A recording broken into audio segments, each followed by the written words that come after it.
Hey everybody, this is Mason. I'm doing a quick update on the garage. I picked up a 2016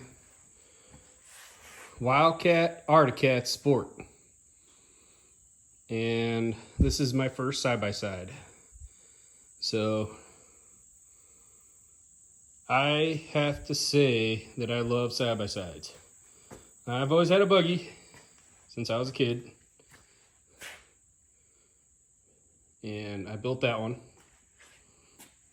And then I've had ATVs, but I wanted to try my hand out. I've been a huge fan of side-by-side blog, and I went out and picked up an Arctic. And I've liked these since they come out. I like the package. I like the compactness. I live in the Midwest, and in the Midwest we have tight trails, and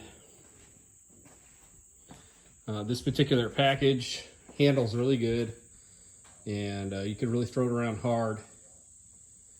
And I rode this past weekend with my buddy who just bought a 21, what was that thing? Polaris XP Turbo. And let me tell you, he let me drive it. The power difference between these two machines is insane. That XP Turbo has got power for days. When you get on the gas, it leans back hard, pulls. That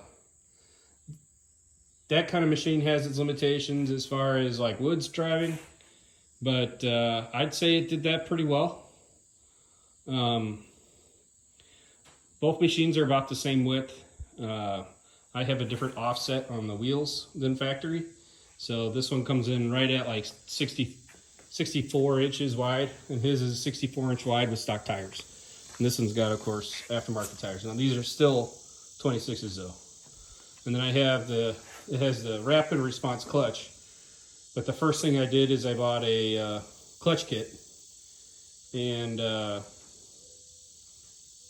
replaced the primary clutch. And I have the other clutch, I'm gonna rebuild it and have it as a spare. So it was sticking and not allowing me to shift.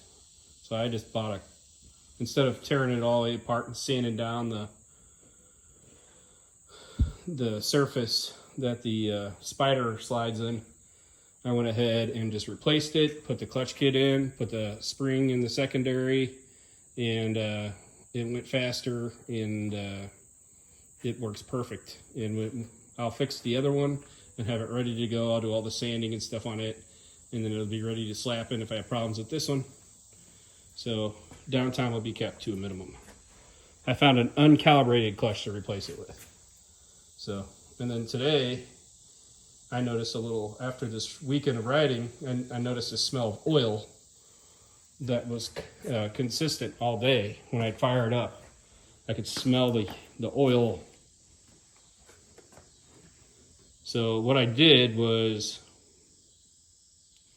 the oil line next to the oil filter that goes to the oil cooler was leaking. And I matched the hoses with the exact type of hose at the auto parts store.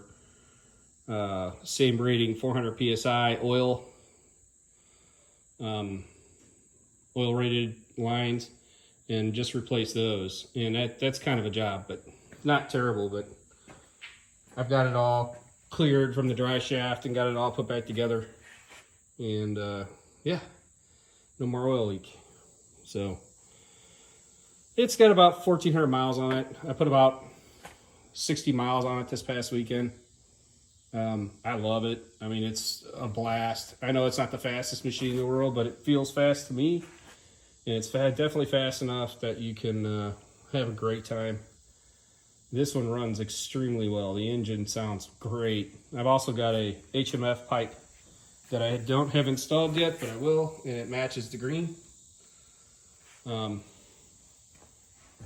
One of the things I will say is next time I go riding, I'm going to wear an earplug, because the drone from this thing is amazingly loud. It is so loud. It drones, and it'll make you deaf. So And that's with the stock pipe. So I don't know if the stock pipe guts are blown out or whatever, but it's freaking loud. And then this one's got a backup camera. I got my Speedworks. And my side-by-side blog stickers are in the mail, so. Get the reverse camera and you can adjust it up and down. And then this is the screen. It's dirty, I have to clean everything. I had it all sprayed off. So when you turn it on, give it power, you can always see it. You can adjust the brightness and such. This one has the emergency brake underneath because the weak park paw situation. So that was done by the previous owner. They also put in this nifty mirror.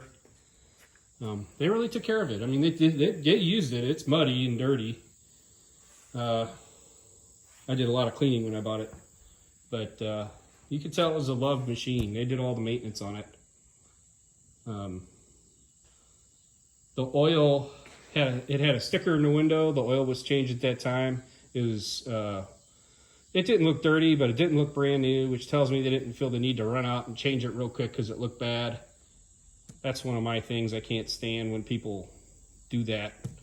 Oh, the oil looked really bad and I didn't want the buyer to see the oil, so I quickly changed it so they wouldn't see it. So when I buy a machine, the first thing I do is I pull the dipstick, and if the dipstick looks like it's perfectly clean oil and there's no sticker in the window stating the last oil change, I'm weary. What's going on? So the coolant's a good color. The shocks all work. The front A-arms have a little play in them, and I think they make a little, when you hit small bumps, small rocks and such, and they articulate fast up and down, but not real far. You can hear the upper A-arms clicking. So I'm going to do bushings in there this winter. I'll do a front suspension and rear suspension bushing overhaul. But I'm not going to start that until this winter. It's already August. It'll be here before you know it. Now I'll probably take it out 2 more times. So I might put 100 miles on it or 120 miles on it between now and then. I did the oil change on it. Lucas Oil, 40 weight, UTV oil. Man, I'm usually the guy who doesn't go after fads, but side-by-side riding off-road is legit. You could hit whoops in this thing. They're insane. You could go fast over all the terrain. You can slide it around. This is a donut machine. Cyclones, no problem in dirt. I just had a blast. And I also got my rear end kicked by a Polaris and speed all day. But I took my daughter out with me, and he's got PRP seats. PRP harnesses. It's got the Dragonfire bar for the harnesses. It's got the Tusk off-road bag in the center, which is where my phone and wallet go. It's got grab bars. It's got a upper LED light bar, a KFI winch with synthetic wire or cable. Yeah, I'm full drive, works perfect. Full windshield. So I have to say I'm smitten with the off-road life. It's awesome. So, and I like the aftermarket wheels. And it came with the original wheels, which almost perfect tires. And I went ahead and threw them on the old wildcat.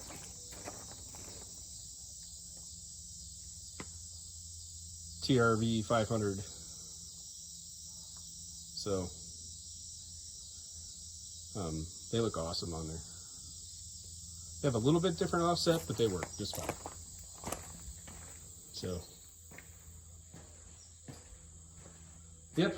Oh, so next update I'm gonna make. I bought a rear cage for it. It's gonna come down. You know, got it from Budget. I think it's like Budget Built Performance or something like that. It's gonna come off the top up here, come down, tie into the bar in the center, and then go down and tie into here, and it's all that same powder coated, the same green as the arms. So I should get that this week. Yeah, so whew, love it. Well, I rambled on for 10 minutes, so I'll let you go, but